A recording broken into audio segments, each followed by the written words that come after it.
ایک بچہ یہودی کا رسول اکرم صلی اللہ علیہ وسلم کے بارگاہ میں آتا تھا اور جاتا تھا. اس کا باپ سخت بیمار، اس کی آنکھ آشوب چشم کا مظہر، یعنی اس کی آنکھیں بہت زیادہ دکھتی تھی، بے چینی، بے دلی، بے قراری ہو رہی. علاج طبیب حاضر معالج خوب ہوا، شفا کہیں سے نہیں. لیکن کیا ہے کہ جب اللہ کے محبوب کی کسی کو صحبت مل جاتی ہے نا تو بھی اس کا دل روشن ہو جاتا ہے. وہ بچہ گھر جاتا، دیکھتا اپنے ماں باپ کو، اللہ کے محبوب کی محفل میں آگے بیٹھ جاتا. کبھی دایا، کبھی مایا، کبھی جوتے سیدھا کرتا. اس کا کام یہی تھا. ایمان اس نے لایا نہیں تھا، لیکن دل اس کا روشن تھا، کیونکہ ایمان اقرار باللسان و تصدیق بالقلب کا نام ہے. لیکن جب دل میں کوئی بات اترتی ہے تبھی زبان پر اترتی ہے. جیسے ہی ایک دن بے قراری اپنے باپ کی دیکھتا ہے تو کہتا ہے کہ ابا جان نے ایک بات بتائیں. بولے کیا؟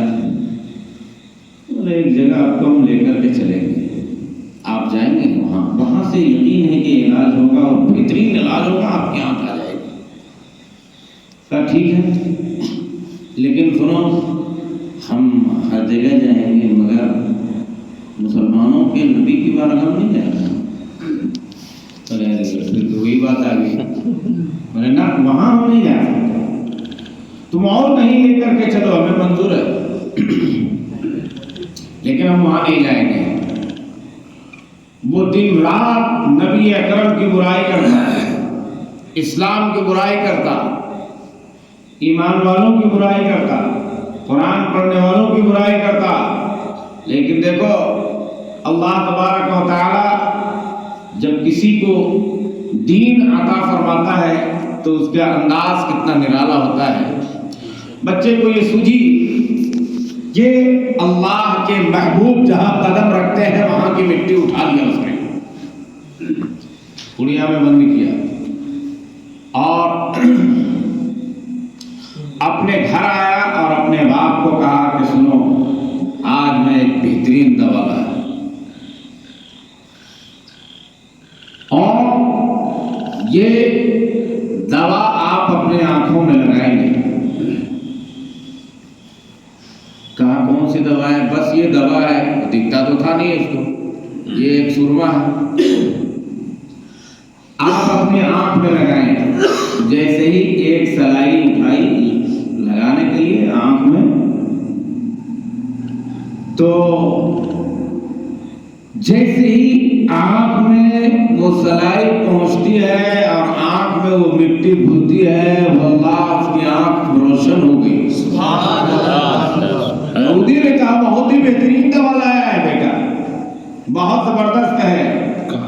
کہا یہ دوا تم لائے کہاں سے ہو؟ یہ سرما کیسا ہے؟ آنکھ روشن ہو گیا. اب دیکھ لیا، ارے یہ تو سرما نہیں ہے، تو کوئی مٹی نظر آ رہی ہے.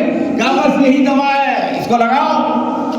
دوسری آنکھ میں لگایا تو دوسری آنکھ روشن ہو گئی. دونوں آنکھیں جب روشن ہو گئی تو حسن بےقرار ہو گیا. یہ دوا کہاں سے آئی؟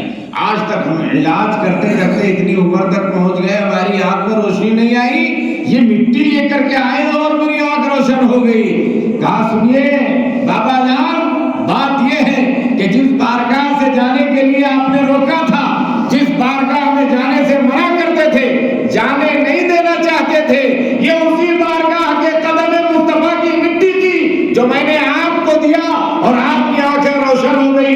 سبحان اللہ. پھر تو ہمیں آنکھ نہیں چاہیے. دشمنی اتنی تھی, اللہ اکبر, عداوت اتنی تھی. دیکھیے عداوت اتنی بھی نہیں ہونی چاہیے. وہ کہتے ہیں نا کہ دشمنی جم کر کرو مگر اتنا یاد رہے جب کبھی ایک ہو تو شرمندہ نہ ہو.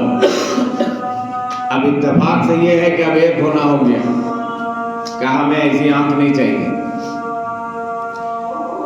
اسے سمجھ میں نہیں آیا کہ یہ رات ہے تو میں کروں کیا, یہ آنکھ مجھے رکھنی نہیں ہے. وہ اپنے کچن میں گیا, ان کے بیت کی مٹی سے شفا نہیں چاہیے, مجھے ایسی آنکھ نہیں چاہیے. اب اس نے اتفاق کے جب سے ادھر مارا تو داہنی پہلے مار چکا تھا, جیسے ہی بائیں میں مارا تو داہنی آنکھ ٹھیک ہو گئی. اب داہنی ٹھیک ہو گئی, پھر داہنی طرف مارا, بائیں ٹھیک ہو گئی. اللہ اکبر. محدثین کرام فرماتے ہیں کئی مرتبہ یہ ہوا ان کے ساتھ میں. حدیث پاک میں آتا ہے کہ کئی مرتبہ جب آیا, جب اس نے دائیں ٹھیک کیا پھر بائیں کو مارا, بائیں ٹھیک پھر دائیں, اس طرح کرتے کرتے ناچار وہ تھک گیا, پریشان ہو گیا. ماجرا کیا ہے, معاملہ کیا ہے؟ بیٹے کو ساتھ لیا, کہا چلو جس محمد کی بارگاہ میں تم نے مٹی لایا اس کی بارگاہ میں مجھے بھی پیش کرو. اللہ اکبر, اللہ اکبر. نبی رحمت صلی اللہ علیہ وسلم کی بارگاہ مقدس میں جب وہ یہودی پہنچتا ہے تو عرض کرتا ہے یا رسول اللہ ہمیں بھی کلمہ پڑھا کر مسلمان.